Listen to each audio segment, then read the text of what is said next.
बिस्मिल्लाहिर्रहमानिर्रहीम। मेरे सज्जनों मित्रों ते बेलियो की हाल चाल है सारिਆਂ ਦਾ। अल्लाह ताला ਦੀ ਜ਼ਾਤ ਮੇਰੇ ਸਾਰੇ ਦੋਸਤਾਂ ਨੂੰ ਆਪਣੇ ਹਿਫਜ਼ੋ ਮਾਨ 'ਚ ਰੱਖੇ। ਅੱਜ ਸਾਡੇ ਨਾਲ ਕਸੂਰ ਦੀ ਜਾਨੀ ਮਾਨੀ ਸ਼ਖਸੀਅਤ ਚੌਧਰੀ ਅਰਸ਼ਦ ਫਾਰੂਕ ਐਡਵੋਕੇਟ ਤਸ਼ਰੀਫ ਰੱਖਦੇ ਨੇ। ਅਸੀਂ ਅੱਜ ਇਹਨਾਂ ਕੋਲੋਂ ਅਸਲਾ ਲਾਇਸੈਂਸ ਦੇ ਮੁਤਲਕ ਜਿਹੜਾ ਬਿਆਨ ਦਿੱਤਾ ਸੀ ਆਪਣੀ ਜਿਹੜੀ ਇਹ ਵਜ਼ੀਰ ਸਾਹਿਬਾ ਨੇ ਉਹਦੇ ਮੁਤਲਕ ਡਿਸਕਸ਼ਨ ਵਾਸਤੇ ਅਸੀਂ ਬੁਲਾਇਆ ਹੈ। ਇਹਨਾਂ ਕੋਲੋਂ ਅਸੀਂ ਸਵਾਲੋ ਜਵਾਬ ਕਰਾਂਗੇ। ਵੀਡੀਓ ਨੂੰ ਸ਼ੁਰੂ ਕਰਨ ਤੋਂ ਪਹਿਲੇ ਮੈਂ ਸਾਰੇ ਦੋਸਤਾਂ ਨੂੰ ਰਿਕਵੈਸਟ ਕਰਨਾ ਵਾ ਮੇਰੀ ਵੀਡੀਓ ਨੂੰ ਜ਼ਿਆਦਾ ਤੋਂ ਜ਼ਿਆਦਾ ਲਾਈਕ ਸ਼ੇਅਰ ਕਮੈਂਟ ਕਰੋ ਤਾਂ ਕਿ ਆਪਾਂ ਫਟਾਫਟ 1 ਮਿਲੀਅਨ ਤੱਕ ਪਹੁੰਚ ਸਕੀਏ। अस्सलाम वालेकुम जी अरशद भाई की हाल चाल है ਤੁਹਾਡਾ? सलाम जी, ठीक ठाक दुआवां जी, बड़ी मेहरबानी। तबीयत से ठीक है ਤੁਹਾਡੀ? जी बिल्कुल, अल्लाह पाक ਦਾ ਸ਼ੁਕਰ ਹੈ ਤੁਹਾਡੀ ਦੁਆਵਾਂ। ਅਰਸ਼ਦ ਭਾਈ ਦਾ ਜਨਾਬ ਕਸੂਰ ਕਚਹਿਰੀ ਦੇ ਵਿੱਚ ਬੇਸ਼ੁਮਾਰ ਖਿਦਮਾਤ ਨੇ ਅਰਸਾ ਦਰਾਜ਼ ਤੋਂ ਕਸੂਰ ਔਰ ਲਾਹੌਰ ਇਹ ਪ੍ਰੈਕਟਿਸ ਕਰਦੇ ਨੇ। ਹੋਰ ਵੀ ਜ਼ਿਲ੍ਹਿਆਂ ਦੇ ਵਿੱਚ ਜਾਂਦੇ ਨੇ ਲੇਕਿਨ ਜ਼ਿਆਦਾਤਰ ਜਿਹੜੀ ਪ੍ਰੈਕਟਿਸ ਹੈ ਉਹ ਇੱਥੇ ਵੇ ਕਸੂਰ ਹੈ ਔਰ ਲਾਹੌਰ ਹੈ ਜੀ। अच्छा जी अरशद भाई असला लाइसेंस जारी करन दा इख्तियार किहड़े बंदे नूं है? ਅਕੋਰਡਿੰਗ ਟੂ 1973 ਕਨਸਟੀਟਿਊਸ਼ਨ ਜੀ ਜਦੋਂ ਬਣਿਆ ਕਨਸਟੀਟਿਊਸ਼ਨ ਦੇ ਤਹਿਤ ਪਹਿਲੇ ਇਖਤਿਆਰ ਦਿੱਤਾ ਗਿਆ ਸੀ ਫੈਡਰਲ ਗਵਰਨਮੈਂਟ ਨੂੰ। ਫੈਡਰਲ ਗਵਰਨਮੈਂਟ ਜਿਹੜੀ ਕਿ ਇਸਲਾਮਾਬਾਦ ਵਿੱਚ ਹੁੰਦੀ ਹੈ, ਜਿਹਨੂੰ ਸੈਂਟਰਲ ਗਵਰਨਮੈਂਟ ਆਉਂਦੇ ਜਿੱਦਾਂ ਵਜ਼ੀਰ ਆਜ਼ਮ ਹੈਡ ਹੁੰਦਾ, ਉਹ ਫੈਡਰਲ ਗਵਰਨਮੈਂਟ ਨੂੰ 1973 ਤੋਂ ਔਨਵਰਡ ਇਖਤਿਆਰ ਸੀ ਲਾਇਸੈਂਸ ਜਾਰੀ ਕਰਨ ਦਾ, ਚੇਂਜ ਕਰਨ ਦਾ, ਸਾਰੇ ਇਖਤਿਆਰਾਤ।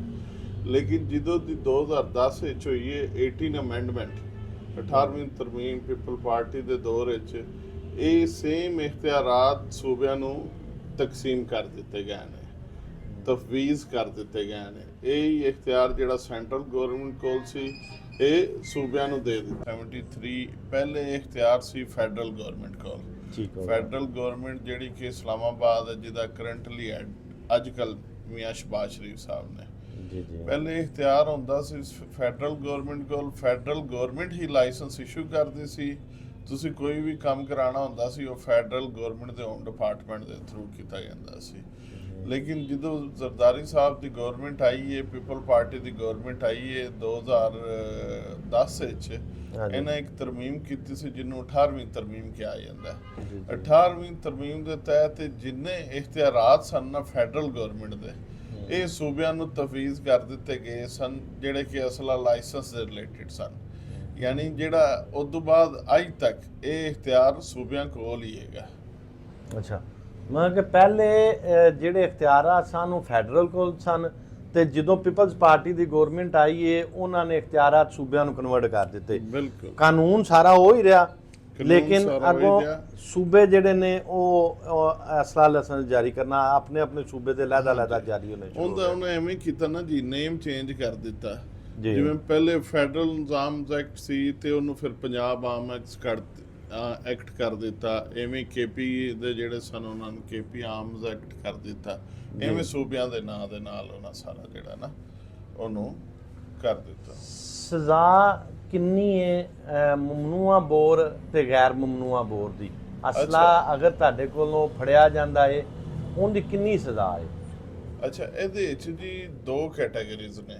ਇੱਕ ਉਹਨੂੰ ਕਹਿੰਦਾ ਪ੍ਰੋਹਿਬਿਟਡ ਬੋਰ ਤੇ ਇੱਕ ਹੁੰਦਾ ਨਾਨ ਪ੍ਰੋਹਿਬਿਟਡ ਬੋਰ। ਠੀਕ ਹੋ ਗਿਆ। ਤੇ ਅੱਗੇ ਇਹਨਾਂ ਦੀ ਵੀ 2 ਕੈਟਾਗਰੀਜ਼ ਨੇ ਜਿੰਦੇ ਫਾਲ ਕਰਦਾ। ਇੱਕ ਹੈ ਕਿ ਤੁਹਾਡੇ ਕੋਲ ਪ੍ਰੋਹਿਬਿਟਡ ਜਾਂ ਨਾਨ ਪ੍ਰੋਹਿਬਿਟਡ ਬੋਰ ਦਾ ਲਾਇਸੈਂਸ ਪਿਆ ਔਰ ਉਹ ਤੁਸੀਂ ਘਰ ਲੁਕਾ ਕੇ ਰੱਖਿਆ ਹੋਇਆ, ਕਿਸੇ ਨੂੰ ਪਤਾ ਨਹੀਂ ਦਾ, ਇੱਕ ਉਹਦੀ ਸਜ਼ਾ। ਇੱਕ ਕਿ ਤੁਸੀਂ ਉਹ ਜਿਹੜਾ ਨਾਨ ਪ੍ਰੋਹਿਬਿਟਡ ਜਾਂ ਪ੍ਰੋਹਿਬਿਟਡ ਬਗੈਰ ਲਾਇਸੈਂਸ ਵਗੈਰਾ ਦੇ ਲੈ ਕੇ ਤੁਸੀਂ ਫਿਰਦੇ ਜੇ ਪਬਲਿਕਲੀ ਜਾਂ ਫੜੇ ਜਾਂਦੇ ਜੇ ਕਿਸੇ ਨਾਕੇ ਤੇ ਕਿਤੇ ਪਬਲਿਕ ਸਪੇਸ ਤੇ ਜਿੱਥੇ ਤੁਸੀਂ ਕਰਦੇ ਜੇ, ਉਹਦੀ ਅਲੱਗ ਸਜ਼ਾ ਹੈ। ਜਿਹੜਾ ਤੇ ਹੈਗਾ ਨਾ ਪ੍ਰੋਹਿਬਿਟਡ ਬੋਰ ਜੀ, ਅਗਰ ਉਹ ਤੁਸੀਂ ਰੱਖਿਆ ਹੋਇਆ ਸਿਰਫ ਕੈਰੀ ਕਰਦੇ ਜੇ ਤੇ ਉਹਦੀ ਸਜ਼ਾ ਹੈ 14 ਸਾਲ। ਯਾਨੀ ਤੁਸੀਂ ਕੈਰੀ ਕਰਕੇ ਲੱਗੇ ਫਿਰਦੇ ਹੋ 14 ਸਾਲ ਹੈ। ਅਗਰ ਤੁਸੀਂ ਲੁਕੋ ਕੇ ਰੱਖਿਆ ਹੋਇਆ ਤੇ ਉਹਦੀ ਹੈ 7 ਸਾਲ। ਠੀਕ ਹੋ ਗਿਆ। ਐਵੇਂ ਜਿਹੜਾ ਨਾਨ ਪ੍ਰੋਹਿਬਿਟਡ ਹੈ ਨਾ ਬੋਰ, ਉਹਦੀ ਹੈਗੀ ਹੈ 5 ਸਾਲ ਅਗਰ ਤੁਸੀਂ ਰੱਖਿਆ ਹੋਇਆ ਔਰ ਅਗਰ ਤੁਸੀਂ ਕੈਰੀ ਕਰਦੇ ਜੇ ਤੇ 7 ਸਾਲ ਹੈ।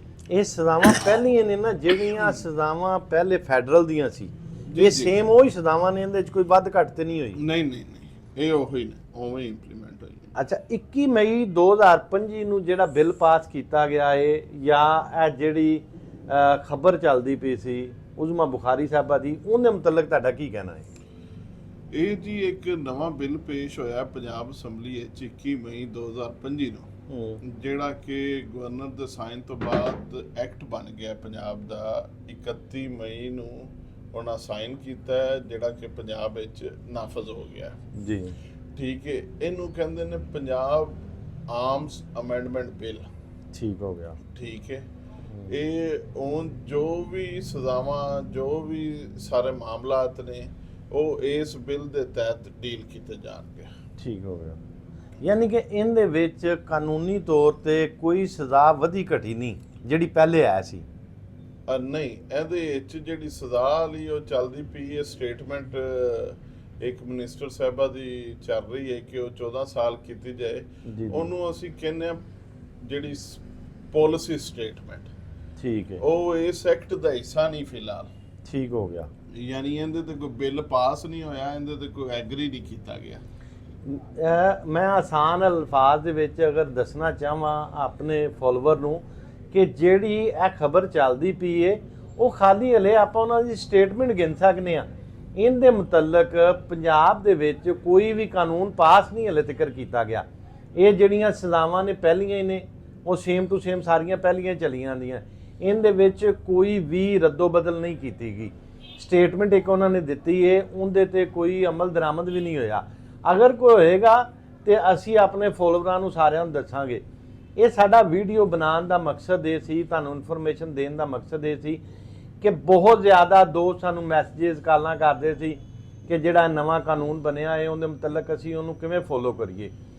ਇੱਕ ਮੁਅੱਜ਼ਜ਼ ਸ਼ਹਿਰੀ ਹੋਣ ਦੇ ਨਾਤੇ ਸਾਡੇ ਜਿੰਨੇ ਵੀ ਫੋਲੋਵਰ ਨੇ ਜਿਨ੍ਹਾਂ ਕੋਲ ਆਰਮਡ ਲਾਇਸੈਂਸ ਹੈ ਨੇ, ਉਹ ਚਾਹੁੰਦੇ ਨੇ ਕਿ ਗਵਰਨਮੈਂਟ ਜਿਹੜਾ ਵੀ ਕਾਨੂੰਨ ਬਣਾਏ ਅਸੀਂ ਉਹਨੂੰ ਫੋਲੋ ਕਰੀਏ। ਇਸ ਵਜ੍ਹਾ ਤੋਂ ਇਹ ਸਾਰੇ ਦੋਸਤਾਂ ਵਾਸਤੇ ਅਸੀਂ ਵੀਡੀਓ ਬਣਾਈਏ ਕਿ ਕੋਈ ਵੀ ਕਾਨੂੰਨ ਦੇ ਵਿੱਚ ਰੱਦੋ ਬਦਲ ਨਹੀਂ ਹੋਈ। ਇੱਕ ਸਟੇਟਮੈਂਟ ਦਿੱਤਾ ਗਿਆ ਹੈ, ਉਹਦੇ ਤੇ ਅੱਗੇ ਅਮਲ ਦਰਾਮਦ ਆਸੇ ਕਾਨੂੰਨ ਪਾਸ ਹੋਏਗਾ, ਫਿਰ ਉਹਦੇ ਤੇ ਅਮਲ ਦਰਾਮਦ ਸ਼ੁਰੂ ਹੋਏਗਾ।